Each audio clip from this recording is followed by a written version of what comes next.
Andy No tweets, multiple cars in Ladera Heights, Los Angeles, vandalized with swastikas, setting off fears a white supremacist was targeting the black majority neighborhood. Antifa helped bring attention to the incidents. Last week, Robert Haymore was arrested. He's a 37-year-old black male. Nice. What, the guy who committed white supremacy was a black male? Yes. Yep. And so there are a lot of stories like this. There used to be a thing called like the, what was it? The hate crime hoax map. Yeah. Like there were so many that were proven and debunked that this is what you get. I feel like the modern state of American politics is regular people and like people like us are just desperately trying to figure things out and keep things together. And then you have conservatives who are in alignment to a great degree with that, but want more traditional values and are willing to have those debates. And the far left who is completely lying about everything and calling for like murder and terror and you name it. And that's so like one of the most sick things about when you finally kind of realize that a lot of the hate crimes are faked and that there is this like demand and a supply that isn't meeting the demand is then you start to question a lot of things. Because it's like, okay, so you have this entire ideology structured around who's the oppressor, who's not. And as we've established, we know that they're warped in their sense of that.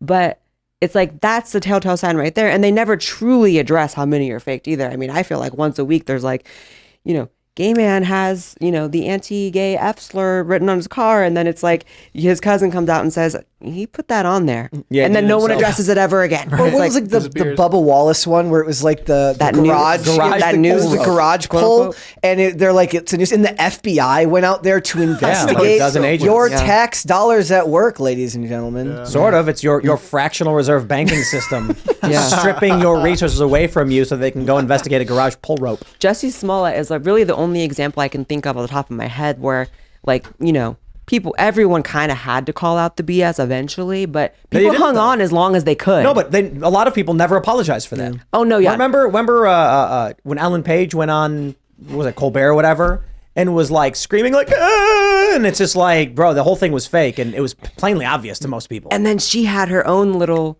rainbow Jussie Smollett moment. She said that she was in West Hollywood, the gayest. Well, now we're talking about Elliot Page. Oh, I'm sorry.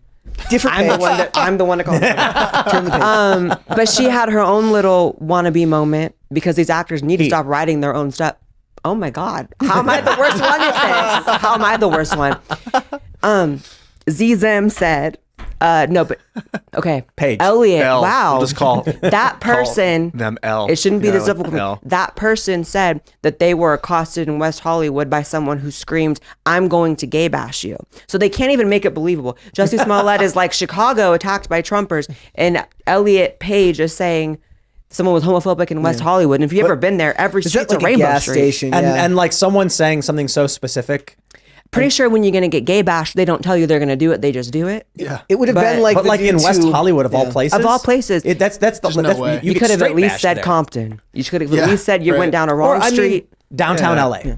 And they'd be like, oh, right. It would have been like if the people who did that to like that supposedly did it to Smollett said like, I'm going to do a racism on Exactly. I'm going to do a racism This on is you. MAGA country. But they said this is MAGA country. Right. Like, come on. WeHo isn't exactly straight country, Elliot, but you know. Taking advantage of the fact that people don't know just how cold that 16 degrees below zero is in the Midwest that time of year. I've thought that like... But also the area where Smollett is like a mostly non-residential area. It's like next to a bunch of corporate offices. And so like because of that, me and my friends would skate down there because no one's there to yell at you. Mm-hmm. So when I heard that story right away, I was like, what? He was by the NBC building? Like, right. That's how I felt when I saw the Elliot Page stuff. I'm like, the Rainbow Street, someone said they're going to get, okay. I mean, it's also sad though, because people really are, even though it's rare, victims of that kind of stuff. And it's so horrible to lie about. Considering the big news that's happening now with like Israel-Palestine, forgive me, friends, but it is very difficult to believe them when they're like, Israel is indiscriminately doing all of these things. I'm like, you know, man, look, I don't know, because it's a 75-year conflict and longer than that, technically going back thousands of years. But all I can say is the left lies about everything. So sorry. There's something bizarrely impressive though about their dedication to a narrative that, like we said, that supply doesn't meet that demand. They'll make it meet it. They will make it. They will artificially inflate things. They'll make it so there's something bizarrely sickly impressive about it. But it's also financially beneficial for the media who become useful idiots for those types of, at the lowest end of the spectrum, they're the people that are just they're just doing what they're told. And it's what the media wants from it. And then the worst are the activist reporters who are happy to kind of obfuscate the truth in the for the sake of spinning a narrative a certain way. And there's money to be made from it in that direction, not just social change. Yeah, it's very clickable, obviously. Yeah. Elliot Page accosted, really? It's clickable. By the way, speaking of which, if I remember correctly, so just don't go. I believe there was a book coming out at that time. Yep. Oh, there's yeah, it was the book tour. There's always we call it like the bad decision to memoir pipeline on our show, because it's a lot of celebrities, right? They do bad things in their 20s, which they're celebrated for. Their 30s come around, the roles start to dry up. Well, what is it now? It's book time. So they have to write a book. Right. I wrote a book. Yeah, it's coming out tomorrow, actually. And really? I have to tell you this very horrifying story. Exactly. Ian told me that he was selling me an unlimited Soul Ring, but it was a revised Soul Ring. Yeah. I was never the same after that. Yeah, never the same. Yeah, I kept the unlimited one for myself. Nerds around the world are outraged. You must buy the book if you want to see the full. There's no book. I'm kidding. You should write a book. It's good timing. The way I believed that you had a book coming out. You could probably write like a 9-page book and sell like 100 million copies. I was wrong. 10 million copies. You must buy my book to understand just how wronged I was. It really is the thing, though. Now, like because we read these stories, and I'm just like, I get through the first paragraph, and I'm like, last paragraph. When does the book come out? Oh, it comes out in a month. That's perfect. They have to just in time to go on their media tour. Right. Because if you really wanted to raise the alarm about homophobes running through the street, right, you would have done it a lot sooner than the week your book's coming out. Because he said that was like a couple years prior. I'm like, so maybe warn the other LGBT people they're going to get bashed on that street before that, right? What if Jesse Smollett was like, look, I don't even have a book coming out. Why would I lie? Right. And he's in trial, and it's like the defense says he doesn't have a book coming out. And they're like, oh, well, this man's innocent. Right. It'll really happen then. Damn. The racism, or I guess the black and white, gay, straight stuff over the last 6 years feels like cake, like icing on the cake. We don't need it. Like now that this is going off in Israel, and even Putin's like, yo, this is insane. Protect the women and the children, you guys, kind of mentality. Yeah. And maybe he's not, but I don't think he's going in and executing women and kidnapping children. I don't think that's the Russian plan. Propaganda. They want land. So it's like, I think it's almost as if, I mean, and then John Kirby, the speaker, what is his White House spokesperson, John Kirby announced the funding for Ukraine's, quote, coming near to the end of the rope. We're done. We're done funding it. Ukraine, it's over. Well, they got a phone call.